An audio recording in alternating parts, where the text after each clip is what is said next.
Frumoșii mei tauri, bine ați venit, dragilor! Am lipsit aproape o săptămână, am simțit nevoia să stau cu mine mult mai mult.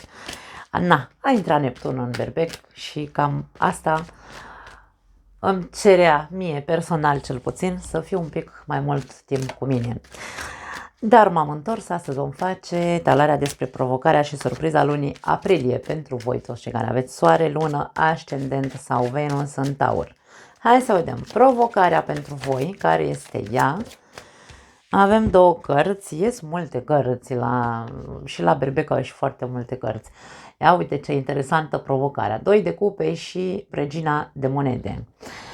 Tu ești provocat pe parte sentimentală, din câte se observă, sau poate pe parte de contracte, un nou, ori o nouă asociere, ori o nouă clauză la acel contract, ori, nu știu, poate trebuie să semnezi o vânzare-cumpărare, de ce nu? Aici, pe partea asta există o provocare. Vom vedea dacă este o provocare pozitivă, dacă este una mai tensionată, vom încerca să clarificăm. Dacă e pe parte emoțională în relația ta, provocarea vine cu a nu mai fi tu cel care își dă și inima din el pentru celălalt. Sau invers, dacă tu ești cel care a stat un pic mai, hai să zicem, doar ai primit și n-ai dat nimic, aici provocarea este apropie-te de celălalt, fii mai generos și așa mai departe, da? Depinde, niciun taur nu e ca celălalt, aici vorbim despre mai multe variante pentru că eu nu simt că tarotul ne oferă vreodată o singură variantă, nu există așa ceva, da? Bun, hai să vedem. Clarificări, ce vrea să ne spună? Avem 4 de cupe, o insatisfacție, o moftureală, îi zic eu câteodată, mai multă analiză, e nevoie să fii mai analitic un pic, mai atent, ai nevoie să discerni, vine să spun un pic. As de bâte, ok, aici ne arată un nou început, forța, și hai să mai vedem o carte. Și 5-ul de cupe, ok, ar putea să fie o insatisfacție pentru unii dintre voi. Avem comunicare care este de mult așteptată.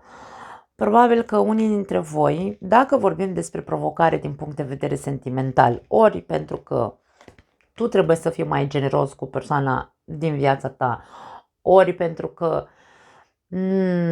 trebuie să înveți să nu mai dai tot ce ai mai bun în tine sau să dai prea mult, da? Aici trebuie să existe reciprocitate când apare 2-ul de cupe.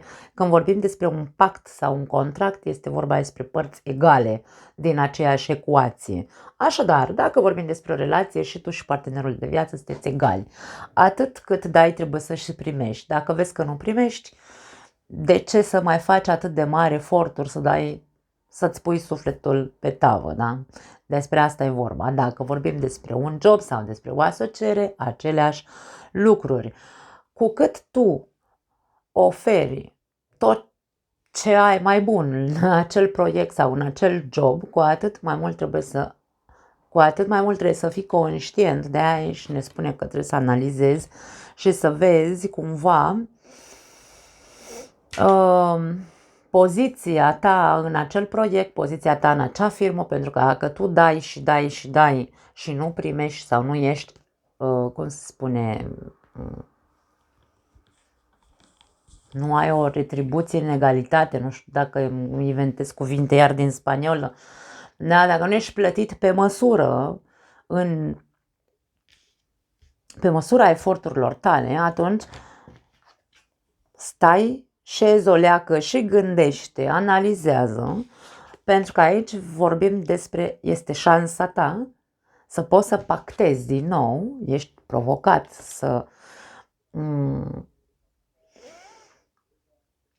negociezi, îmi vine să spun, fie cu partenerul de viață, fie cu șeful, fie cu asociatul, să negociezi fiind foarte analitic, da? O nouă clauzulă, stai așa, că iar îmi iese jumate. Clauză, da, în contract, inclusiv un nou contract, pentru că aici e un nou început. Crezând cu tărie, pentru că aici avem forța, crezând cât cu tărie în ceea ce ceri, în ceea ce trebuie să oferi, dacă tu ești cel care nu oferă. Deci aici rămâneți cu mine, pentru că am spus două variante dintr-o dată, da? Crede cu tărie că acest nou început va fi în beneficiul tău. Chiar dacă poate am putea aici să avem un sentiment de, aș spune, de frică de eșec. Taurului este foarte frică să-și piardă stabilitatea și aici avem conotație de stabilitate, că este lângă o persoană lângă care se simte stabilă, într-o relație serioasă, că este un job de foarte mulți ani în care el simte că are terenul fix sub picioare, da? Are un venit stabil în fiecare lună, există o conotație de frică de eșec. Ca și cum și dacă, pentru că aici e vorba despre insatisfacție sau, într-un fel sau altul, 4-5 de cupe, da? Și dacă negocierea mea nu duce la câștig, și dacă o să fie un eșec, pentru că eu știu că poate merit mai mult în relație, la job și așa mai departe. Însă, aici ca și cum depășește-ți atâta timp cât tu știi cine ești, tu știi ce oferi, cât oferi, știi cât nu oferi. Dacă nu oferi, știi că tu trebuie să fie la care trebuie să oferi. Aici provocarea este pentru fiecare diferită, da? Dacă tu nu oferi în relație, pune mâna și trezește-te din beția asta de moftureală, vai, nu-mi place, nu mă satisface nimic cu partenerul de viață, mă simt trist, habar n-am, nu mi umple mie cupele, sunt plângăcios toată ziua, că nu-mi face, că nu-mi drege, că nu mă înțelege. Trezește-te odată, pentru că dacă tu doar stai și aștepți să ți se dea, să ți se dea, să ți se dea, aici vorbim de foarte mult ego, da? Deci în momentul în care ești într-o relație, mi-am agățat microfonul, când ești într-o relație, conștientizează că trebuie să fie reciproc. Nu poți să ceri doar tu să fii cel care tot ce primești oricum nu-ți convine, da? Trezește-te. Aici vezi de treaba ta cu ego, privește-ți ego-ul în față și spune, băi, tu ce vrei? Pentru că aici avem o conotație de iertare și de un nou început. Dacă tu vrei să continui relația asta, trezește-te și începe să oferi. Da? Pentru că aici avem tristețe. Cineva e trist în relația asta. Ori tu, ori celălalt. Voi știți care sunteți ăia care suferiți. Provocarea în relație este pe a ne vedea, de a ne vedea cu adevărat cât de mult oferim și cât de mult primim înapoi. Și unde nu există acea reciprocitate, unde este un dezechilibru, acolo trebuie să începem să acționăm. Acționăm cu încredere, hai să facem. Că poate nu o să iasă, Doamne, de pe azi pe mâine, că o să ne revenim ca relație, dar în timp o să vedem că acțiunile noastre trebuie să ducă undeva. Acum poate da, suntem dezamăgiți, am trecut prin probleme cu relația și mai departe, însă acțiunea este importantă. Nu se mai stă aici să se plângă sau să ne plângem, vai ce relație de rahat am, dar nu fac nimic.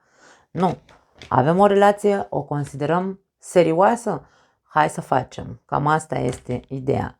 Puneți mâna și deschideți discuția, că-i cu șeful, că-i cu partenerul de viață. Nu mai stați și atârnați așa, o lălăiți ani de zile fără să deschideți discuțiile. Puneți mâna și vorbiți. Hai, acum cam asta e ideea. Nu mai am altceva de provocare. Hai să vedem surpriza. Ia că t-a sărit.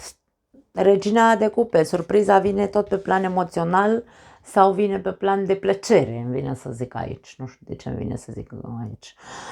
Poate să ne vorbească regina de cupe și de Dependență emoțională, de exemplu, dar ne poate vorbi și despre maturizare emoțională. Hai să vedem cu ce vine. Surpriza este pe parte emoțională, se insistă. 9 de monede. Ok, au mai sărit 3 cărți. Bun. Cavaler de cupe, interesant. 4 de monede și 5 de monede. Dragii mei, deci ce avem noi aici pentru voi este foarte tare, pentru că e un soi de 4 de cupe, 5 de cupe, 4 de monede, 5 de monede. Un soi de suntem aici între moftureală și rigiditate, tristețe și frică de abandon sau tristețe și frică de a vorbi despre ceea ce simt. Avem secvențe 4-5, 4-5. N-am cum să nu le țin, să nu țin cont de ele. Foarte tare la voi. Bun. Ce avem la capătul cărților? Temperanța. Temperanța vine cu calmitate, vine cu liniștirea apelor, vine cu iertare, vine cu vindecare, vine cu participare. Din nou vorbim despre două vase în care trebuie să existe un echilibru. Temperanța aduce echilibru. Când aduce temperanța echilibru? În momentul în care suntem maturi emoțional. Pentru că dacă trăim în sentimente de nimic nu-mi convine, mi-e frică să nu eșuez, mi-e frică că nu se poate repara, mi-e frică puncte, toate fricile pe care le ai. Nu-mi convine nimic, nu mă satisface nimic din ceea ce mi se oferă, totul mi se pare gol sau eu mă simt gol. Și aici vorbim despre, ok, maturizează-te, surpriza vine și îți spune, hai, pune mâna și vine surpriza, nu știu. Aici, pe parte sentimentală, tu vei simți că nu ești structurat într-un fel sau altul, că nu ești o persoană, cum spun, respectată și respectabilă, dacă vrei. Nu ai o valoare, nu-ți cunoști valoarea, nu-ți cunoști esența. Și aici este vorba despre, ok, dacă sunt provocat atât pe surpriză, da? Unde e? Că trebuie să o iau de la capăt cu voi. Pe surpriză sunt, pe provocare sunt pe partea emoțională. Hai să o ținem așa, pentru că majoritatea persoanelor pe partea asta au probleme cu emoționalul, cu relațiile. Dacă pe parte de provocare sunt în relația mea, ori să mă facă să văd că nu ofer cât ar trebui, ori să mă facă să văd că ofer mult prea mult decât ar trebui, aici pe surpriză este tot pe partea emoțională. Când tu îți vei cunoaște cu adevărat poziția în relația ta, te vei respecta cu adevărat ca persoană, îți respecti principiile și valorile ca persoană, atunci începi să faci pași către celălalt să vă împăcați, să puneți liniște și pace, să contribuiți, să-l tragi și pe celălalt, da? Pentru că de-aia vorbim aici despre un cuplu, îl trag în terenul meu, încerc să-i arăt eforturile sau nevoile mele, pentru că eu am nevoie să fiu iubit, respectat și așa mai departe. Însă, când stau așa încrucișat, pentru că și aici avem această imagine, asta așa, asta stă cu fața în jos așa tristă, vai de mine, ce mai îmi plâng, nu mai pot, nimic nu-mi convine, domne, și ăsta stă aici, uite așa încrucișat, își ține ce știe el că face și ce a făcut ce a făcut întotdeauna. Este terenul cunoscut, este zona de confort, același tip de comportament. Mie nu-mi convine ce se întâmplă în relația mea. Însă stau aici cu curul pe scaun, degeaba nu fac nimic, nu zic nimic. Unde mă duce asta? Mă duce la o relație goală, mă duce la o relație în care probabil se va termina, pentru că se termină tot în momentul în care există insatisfacție și există refuzul de a vorbi, pentru că de-aia am zis, puneți mâna și vorbiți, nu mai stați așa și atârnați să treacă timpul peste voi și să se adâncească prăpastia asta de tristețe, nimic nu-mi convine, puneți mâna și vorbiți, da? Nu mai faceți ce știți să faceți, să stați degeaba, da? Pentru că aici se instalează. Cereți ajutorul, 5 de monede este cartea unui strigăt de ajutor în care m-am săturat să mă simt singur în relația asta, m-am săturat să nu primesc nimic, m-am săturat să nu am niciun fel de satisfacție, habar n-am cu ce te-ai săturat tu în relație, de ce te-ai săturat tu în relație. Însă trebuie să pornească de la tine. Tu cine ești pe interior? Tu ce vrei de la tine, de la relație? Vrei să fii respectat? Respectă la rândul tău. Există nevoia de reciprocitate. Deci nu putem să cerem celuilalt ceva ce noi nu oferim. Deci eu cred că s-a înțeles ce vreau să zic, da? Nu vreau să o lungesc pentru că e foarte clar ce vor să ne spună aceste cărți. Intenția trebuie să existe, intenția de apropiere, intenția de maturizare, intenția de a spune, Domne, ce nevoie am, intenția de a-l asculta pe celălalt, pentru că o comunicare nu e vorba despre eu vorbesc taca, taca, taca, taca și pe celălalt nu-l las să vorbească. Nu, aici ne ascultăm reciproc ce se întâmplă și ce putem să rezolvăm. Da? Cine nu vrea să rezolve nimic, aici avem un abandon, probabil că unii dintre voi ori veți rupe relația, ori celălalt va pleca, ori, da? Deci, surpriza nu ține de faptul că, vezi, Doamne, se întâmplă ceva surprinzător în viața ta. Surpriza vine că se insistă pe parte emoțională ca voi să rezolvați lucruri. Și dacă sunteți singuri, maturizați-vă, respectați-vă dacă știți ce fel de persoane au intrat în viața voastră, persoane de-astea care v-au făcut să vă lipiți de ele fără niciun sens, pentru că Cavalerul de Cupe este o persoană cuceritoare și atât. Nu se implică emoțional, se implică doar în a te cuceri. Da? Bla, bla, bla, bla, bla, te duce cu valul și la urmă ia-că-tă că pleacă. Da? 5 de monede, te părăsește. În momentul în care tu îți implementezi respectul de sine și spui, da, mă, ok, a venit un cavaler de cupe spre mine sau o cavaleră, dacă vrei, o cuceritoare, m-a luat de cap așa, m-am îndrăgostit de persoana asta. Dar eu să nu uit că, de fapt, cine are un cuvânt de spus aici? Ce preț am eu? Mă vând atât de ușor? Vine orice Don Juan și orice Ileana Cosânzeană să mă dea cu sus în jos? Pe bune? Deci aici e vorba despre, ok, în momentul în care tu vei ști să integrezi acest preț pe care trebuie să-l pui pe tine, să știi cât ești de valoros și să nu te mai vinzi atât de ușor, să nu mai fii...